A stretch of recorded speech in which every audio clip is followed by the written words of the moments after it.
మళ్ళీ రిటర్న్ సమయము దాదాపుగా 10 అవుతా ఉన్నది నైటు. ఇక బయటికి వచ్చేసినాము. అంటే అబద్ధాన్ని సృష్టించడానికి నిజమైన వీడియో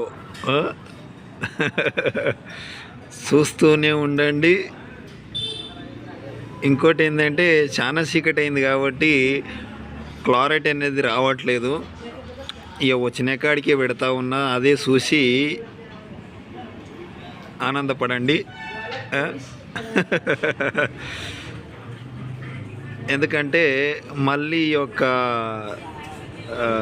టైం అనేది రాదు నాకు. ఎందుకంటే మళ్ళీ హైదరాబాద్ తిరగాలంటే మన వల్ల కాదు కాబట్టి లాస్ట్ కథం.